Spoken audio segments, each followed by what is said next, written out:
Hello दोस्तों, नमस्कार। आप सभी का प्यारा सा चैनल एमपी जॉन पर स्वागत है। दोस्तों आज आपको बताने जा रहे हैं क्लास 12 केमिस्ट्री में मोस्ट 100 वीवीआई क्वेश्चन। दोस्तों मोस्ट वीवीआई 100 क्वेश्चन नंबर 53 बताएंगे अभी आपको। हम 52 तक जो है पीछे बता चुके हैं, जिसका लिंक जो है हम डिस्क्रिप्शन में दे दिए हैं, आप देख सकते हैं जाके वहां से, ठीक है ना। या आप मेरे चैनल के प्ले लिस्ट में जाइए और आपको वहां पर मिल जाएगा, जितना भी पीछे बताएं सारा का मिल जाएगा आपको वीडियो, ठीक है ना।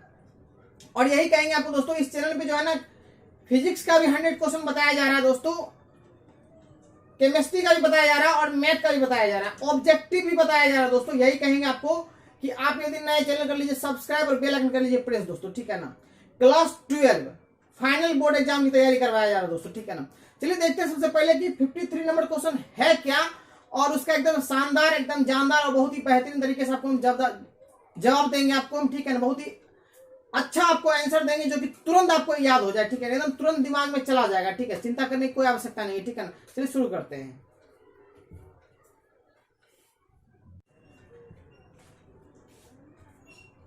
दोस्तों 53 नंबर क्वेश्चन देखेंगे। कहता है उपशामक क्या है, व्हाट इज ट्रैंकुलाइजर्स। तो दोस्तों ये क्वेश्चन है, बहुत ही इंपॉर्टेंट क्वेश्चन है दोस्तों, ठीक है नहीं, बहुत ही वीवीआई क्वेश्चन है दोस्तों, इसलिए बोलेंगे आपको याद कर लेना इसको। इसका हम आपको आंसर देते हैं बहुत ही सटीक। क्या है देखिए दोस्तों, वैसा रसायन जो रोगी को उत्तेजना को, मानसिक तनाव तथा चिंता को कम कर देता है, उसे उपशामक कहते हैं दोस्तों।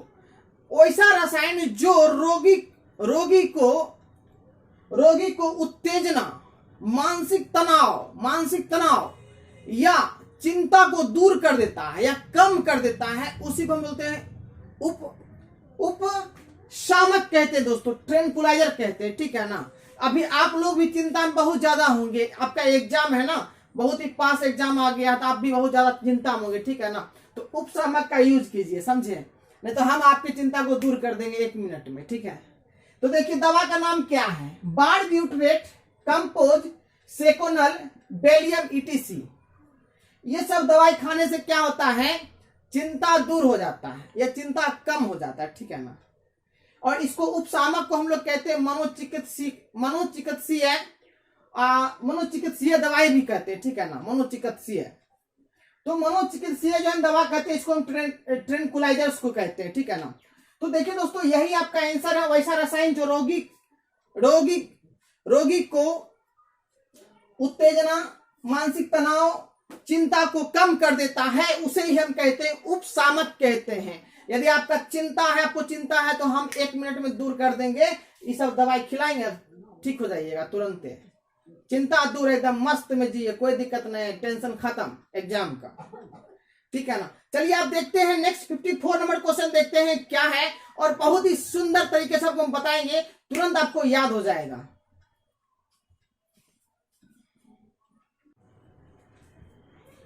क्वेश्चन नंबर दोस्तों 54 नंबर देखेंगे, बहुत ही आसान है, और यही कहेंगे दोस्तों कि आपका एग्जाम भी बहुत सामने आ चुका है, ज्यादा टेंशन लेने की आवश्यकता नहीं है, बहुत ही आराम से तरीके और एकदम सिस्टमेटिक ढंग से आप तैयारी कीजिए। ज्यादा उतावला होने की कोई जरूरत नहीं, ज्यादा टेंशन लेने की कोई जरूरत नहीं, ठीक है ना। जितना आपने किया है उसी को आप संभाल के रखिए, ठीक है ना। धीरे धीरे करके आप उसको याद करते जाइए, उसको डेली देखिए, तो आपका अच्छा एग्जाम जाएगा, ठीक है। ज्यादा टेंशन लेने की कोई जरूरत नहीं है, ठीक है ना।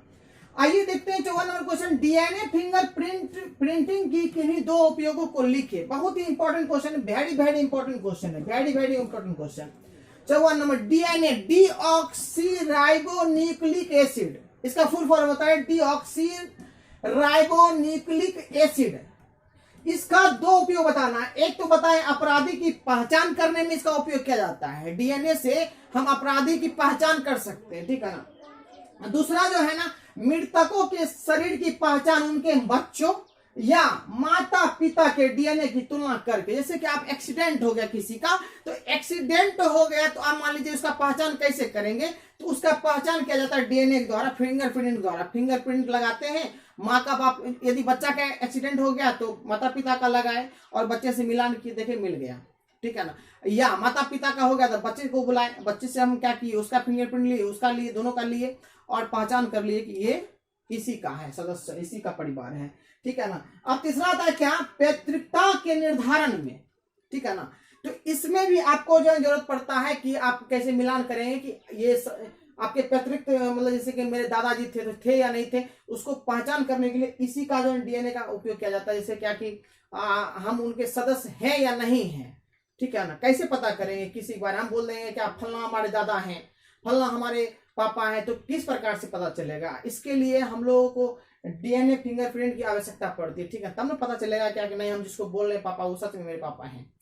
पैतृकता के निर्धारण में भी इसका उपयोग किया जाता है कि हम पहचान कर सकते हैं कि ये हमारे सदस्य है या नहीं। आप झूठे बोल देंगे कि ये क्या कहते हैं अनिल अंबानी हमारा भाई है, मुकेश अंबानी हमारा भाई है, तो कोई मतलब थोड़ी है भैया।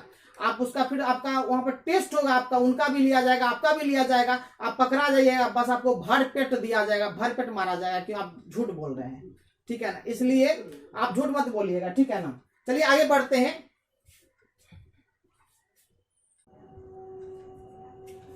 अब हम लोग देखेंगे क्वेश्चन नंबर 55। वांट हॉफ गुणक क्या है? What is van't Hoff factor? What is van't Hoff factor? VVI question है, ठीक है ना। तो van't Hoff factor, van't Hoff वैज्ञानिक का नाम है। सन 1887 में वांट हॉफ ने बिलियन में विलय के संयोजन, बिलियन में विलय, ठीक है ना। कोई बिलियन है उसमें विलय मिला हुआ है, मान लीजिए चीनी मिला हुआ है या मान लीजिए नमक मिला हुआ है, ठीक है ना। तो उसमें संयोजन मतलब जुड़ना, एसोसिएशन, या वियोजन मतलब क्या अलग अलग होना, ठीक है ना। तो संयोजन या वियोजन को व्यक्त करने के लिए एक गुणक आई दिया जिसे वांट हॉफ गुणक कहते हैं।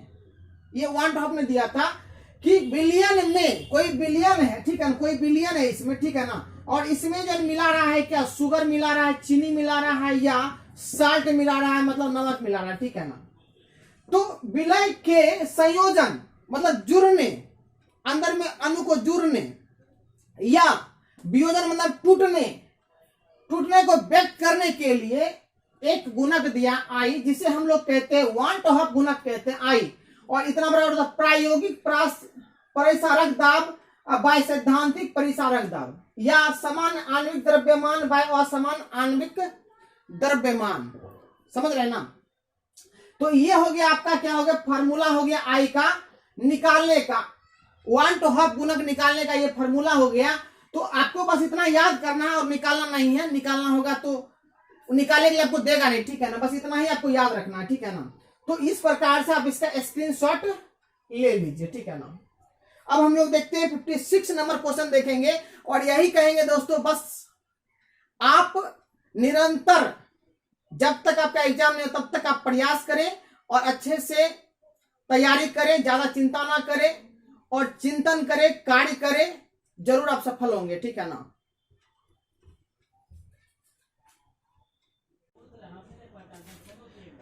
क्वेश्चन नंबर हम लोग देखेंगे दोस्तों 56 नंबर क्वेश्चन। 56 नंबर क्वेश्चन क्या है कि बेकेलाइट या फिनोल फॉर्मल्डिहाइड प्लास्टिक क्या है। बेकेलाइट को हम लोग बोलते हैं फिनोल फॉर्मल्डिहाइड प्लास्टिक, ठीक है ना। तो ये एक प्रकार का बेकेलाइट एक प्रकार का प्लास्टिक होता है, ठीक है ना। तो इसके बारे में हम लोग देखेंगे क्या है ये, और इसका हम अच्छे से बताते हैं आपको, बस तुरंत याद हो जाएगा, ठीक है, तुरंत याद हो जाएगा। इसका आविष्कार सन 1910 में सबसे पहले बेकलैंड ने किया था। किसने किया था? बेकलैंड, इसलिए बेकलाइट नाम रखा गया, बेकलाइट रखा गया, इसलिए उनका नाम था बेकलैंड, रखा गया नाम क्या, बेकलाइट ने किया था। उन्होंने फिनोल को क्षार या अम्ल की उपस्थिति में फॉर्मल्डिहाइड के साथ अभिक्रिया कराकर काफी उच्च अनुभार वाला पदार्थ बनाया, जिसे बेकेलाइट कहते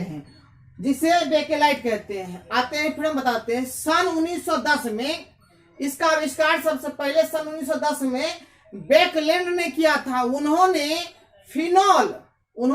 फिनोल को फॉर्मल्डिहाइड के साथ अभिक्रिया कराकर काफी उच्च अनुभार वाला पदार्थ बनाया, जिसे हम लोग कहते हैं बेकेलाइट कहते हैं। और यह एक प्रकार का प्लास्टिक होता है। यह विद्युत एवं उष्मा प्रतिरोधी होता है, यह उष्मा दृढ़ प्लास्टिक होता है। अब सर विद्युत उष्मा प्रतिरोधी होता है, मतलब इसमें ना ही विद्युत का प्रवाह हो सकता है, नहीं जा सकता, नहीं आ सकता है, और ना ही इसमें ऊष्मा प्रतिरोधी होता है। मतलब क्या, ये जो है ना ये ऊष्मा दृढ़ होता है, मतलब इसको एक बार गर्म कर दिया जाए, इसको ऊष्मा दृढ़ मतलब होता है क्या, एक बार इसे गर्म कर दिया जाए तो ये पूरी तरह से मुलायम हो जाता है। ऊष्मा दृढ़ मतलब क्या, थर्मोसेटिंग।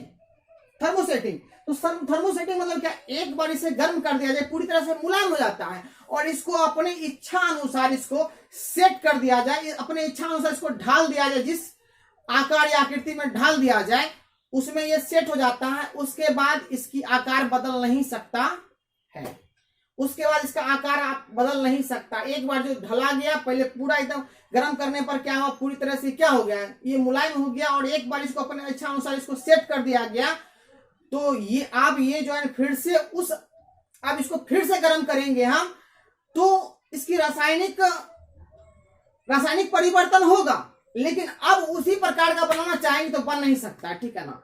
और ये क्या होता है, एक बार मुलायम होकर फिर इसको ढाल दिया जाता है और फिर से ये एक शेप इसमें आ जाता है, एक साइज हो जाता है, जो कि आप जिस आकार या आकृति में आप इसको ढालना चाहते हैं वो ढला गया, वो बहुत ही ठोस हो जाता है, बहुत ही कड़ा हो जाता है, बहुत हार्ड हो जाता है, ठीक है ना।